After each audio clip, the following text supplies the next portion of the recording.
Civilizations are born, they grow, and then they collapse. This was a haunting theory that resonated in the 19th century when thinkers had a cyclical view that civilizations inevitably come to their downfall and destruction over time. Thomas Cole, in a series of 5 paintings, captured this dark fate in a powerful way. In Destruction, the 4th piece of this series, Cole shows us the climactic moment of the cycle: chaos, ruin, and the end of a civilization. Storms of fire, overflowing seas, and monuments reduced to dust. But what was Cole trying to warn us about with this painting? In today's video, we will explore these 5 paintings and try to determine where our current civilization might be within this cycle, and whether our society, as we know it, is truly coming to an end. Let's begin. Thomas Cole, considered the father of American landscape painting, was born in England in 1801 and emigrated to the United States in his youth. Fascinated by the American wilderness, Cole began to develop a style that combined a deep love of nature with a profound concern for the future of civilization. Among his key influences were Joseph Mallord, William Turner, and John Martin, 2 giants of British Romanticism. Turner, known for his landscapes filled with light and emotion, inspired Cole to capture the majesty and power of nature in his works. On the other hand, John Martin, with his dramatic apocalyptic scenes and visions of destruction, left an indelible mark on Cole, planting in him the seed to explore themes such as the decadence and fall of societies. It was in this context that Thomas Cole conceived his series, The Course of Empire, a monumental work that represents the inevitable cycle of the rise and fall of civilizations. The first landscape in the series depicts a valley viewed from the coast opposite a cliff, illuminated by the early light of an unsettled day. Mist and clouds cover much of the terrain, suggesting an uncertain future. On the other side of the harbour, a steep hill is visible, with a solitary rock at its peak, serving as a constant landmark for sailors. As we will see later, this same location appears in each painting of the series, and this rock becomes an identifiable element, even as the perspective shifts between the different works. Hunting, being one of the most common activities in the wild, is shown here with a man dressed in furs chasing a deer that, wounded by an arrow, runs downstream. In the cliffs in the background, hunters with dogs are seen chasing more deer. On the water, several canoes can be observed, and beyond, a group of huts with people dancing around a bonfire. Here, the first signs of civilization are shown, with men coming together to hunt and engage in other activities. The practical arts have begun with the construction of boats, shelters, and weapons. It is believed that poetry and music were born from the songs that accompanied primitive dances. In this painting, the empire begins to establish itself, albeit in a limited way, over the sea, land, and animals. The season represented is spring, depicting the life of Native Americans approximately 20,000 years ago. This image captures the natural world in its pure state without the negative influence of humanity. In the second landscape, the sky has cleared and we find ourselves at the dawn of a spring or summer day. The perspective has moved further down the river, with the cliff and rock now to the left of the image and an even higher mountain visible in the distance. Many areas of the forest have been transformed into agricultural land and fields, with ploughed fields and gardens visible in the distance. In the background, various activities are underway, such as ploughing, boat building, sheep grazing, and dancing.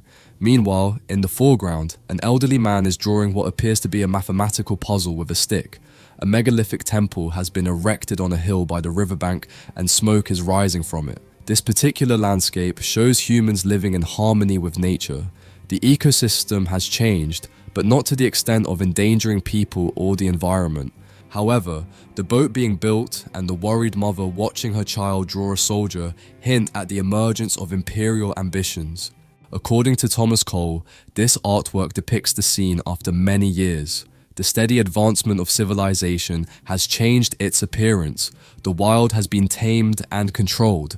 Shepherds are managing their flocks. The plowman is working the land with his cattle, and business is beginning to expand.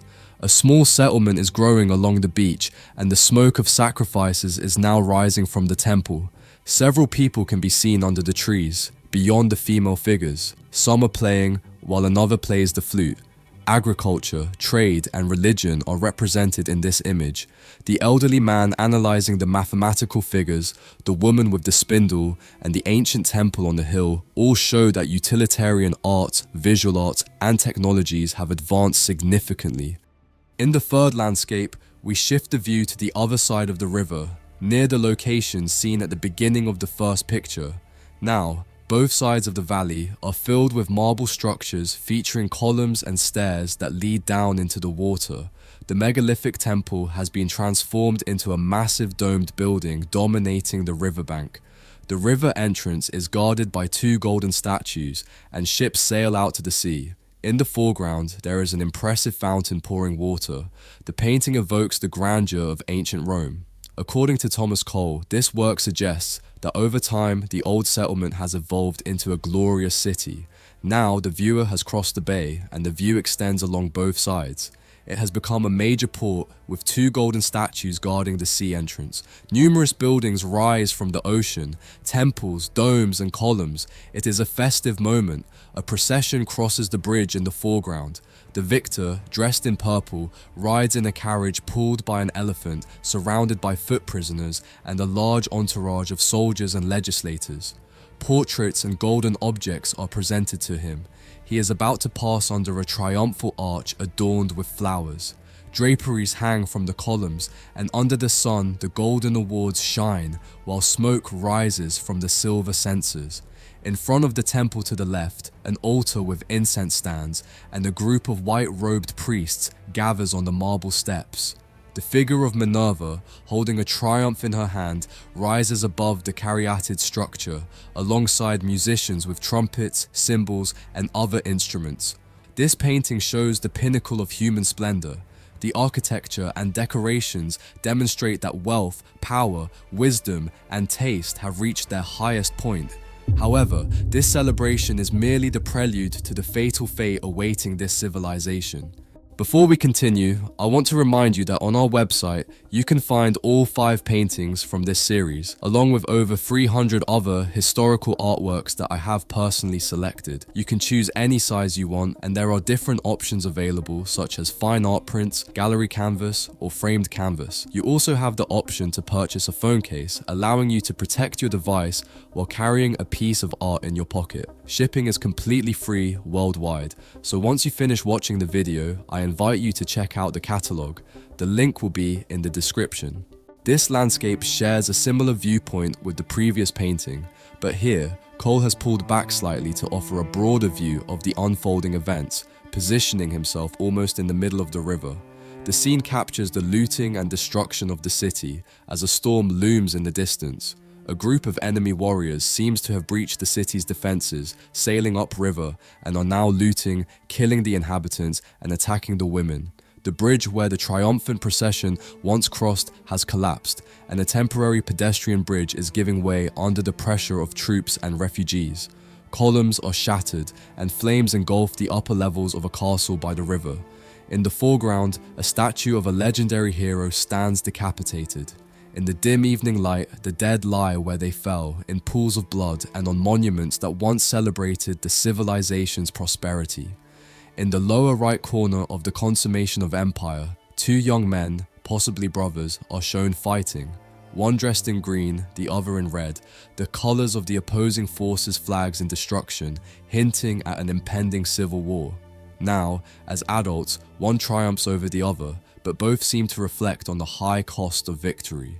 The red and green flags are on opposite sides of the river in the painting, with the green near the temples and the red closer to the palace, possibly symbolizing the ongoing battle between tradition and modernity. This painting represents the vicious state, as described by Thomas Cole. Years have passed since the scene of glory, but the decline of nations is often swifter than their rise. Luxury has been reduced and degraded. A deadly enemy has infiltrated the city. A fierce storm approaches. Walls and columns have been demolished. Monuments and palaces are ablaze. An arch of the bridge, once crossed by the triumphant procession, has been destroyed, and the broken pillars, remnants of war machines, and an improvised bridge reveal that this was a battlefield. Now, a desperate crowd presses onto the small bridge, intensifying the chaos. Horses and men are thrown into the raging waves below. War galleys collide. One is on fire, another sinks beneath the prow of a stronger opponent. Rival ships are smashed by the furious waves at the harbor's edge, while others burn. The battle rages along the battlements between shattered caryatids, and the fighters are caught between the flames and collapsing buildings. In the foreground, there are numerous dead and wounded, with some bodies fallen into the fountain, staining the water with their blood. A woman is seen being dragged by her hair down the steps of a defiled giant statue, its severed head lying on the ground, while another young woman tries to escape a soldier's grasp by leaping over the battlements. There is also a woman sitting in silent despair beside the lifeless body of her child. The city has been overtaken and pillaged by a ruthless enemy. Perhaps no further description is needed. The scene speaks of blood and ruin. The fifth landscape in the series shows what remains many years later. Under the sunset light, the ruins of the city stand out the most. The area has started to turn back into wilderness, and there are no signs of human life. Still, the remnants of human buildings peek through the trees, ivy, and other vegetation. You can still see the pillars of the temple and the fallen arches of the bridge, and a large column that once supported a bridge now serves as a nesting site for birds. This somber image shows how all civilizations might look after their destruction. In this desolate scenario, humanity has wiped itself out. According to Thomas Cole, this represents desolation. The moon is rising in the evening sky over the water, near where the sun appeared in the first image, as the sun has just set. As the day fades, the shadows of night cover the broken, ivy-covered ruins of what was once a great city. A heron has made its nest atop a lone column that stands near the foreground, illuminated by the sunset light. The triumphal arch and the temple are still visible among the ruins. However, despite the fall of man and his works, the rocky promontory remains standing, unaffected and unchanged. Human creations have been destroyed by violence and time, while nature is reclaiming its place. These 5 works present us with a cycle of rise and fall, showcasing the splendor and inevitable decay of civilizations. From glory and greatness to ruin and desolation, Cole illustrates how human creations, no matter how grand, will eventually succumb to the passage of time and nature. This cycle prompts us to reflect on the fragility of our own creations and the transience of power. Looking at our current society, where do we fit within this cycle?